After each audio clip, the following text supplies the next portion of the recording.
नमस्कार रसिक प्रेक्षकांनो, आज आपण संत जनाबाईंच्या एका अशा सुंदर ओळीचा विचार करणार आहोत जी ऐकली की मनाला एक वेगळाच विरंगुळा मिळतो। जनाबाई विठ्ठलाला म्हणतात, सख्या घेतले पदरी आता न टाकावे दुरी।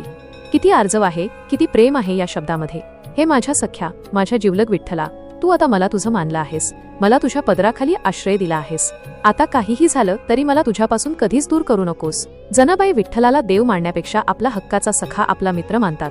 त्या म्हणतात की देवा, मी कशीही असले तरी तू माझा स्वीकार केला आहेस, आता माझा हात धरला आहेस ना, तर तो आयुष्यभर सोडू नकोस, मला तुझ्या प्रेमाच्या सावलीतच राहू दे।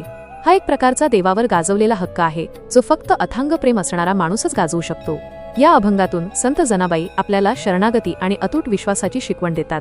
जेव्हा आपण एखाद्यावर किंवा देवावर मनापासून विश्वास ठेवतो तेव्हा आपली सगळी काळजी मिटते। देव माणसाचा दर्जा किंवा श्रीमंती पाहत नाही, तो फक्त माणसाचे निर्मळ मन पाहतो आणि त्याला जवळ करतो।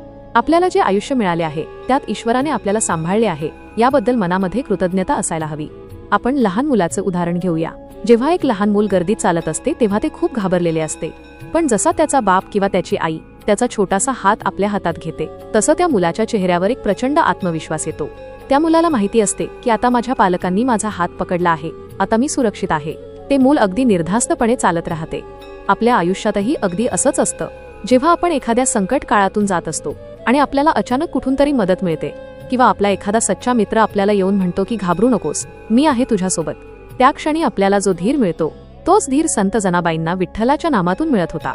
तर मंडळी, हा अभंग आपल्याला हेच सांगतो की आयुष्यात कितीही वादळं आली तरी ज्या शक्तीने, ज्या देवाने किंवा ज्या चांगल्या विचारांनी आपल्याला आजपर्यंत सांभाळलं आहे ते आपल्याला कधीच अंतर देणार नाहीत। फक्त आपला विश्वास त्या लहान मुलासारखा पक्का असायला हवा।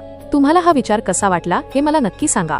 या संपूर्ण अभंगाचा भावार्थ जाणून घेण्यासाठी चॅनलला सबस्क्राइब करा व बेल आयकॉनला दाबून नोटिफिकेशन ऑन करा, जेणेकरून नवीन व्हिडिओ आल्यावर आपणास पूर्वसूचना मिळेल। धन्यवाद। रामकृष्ण हरी।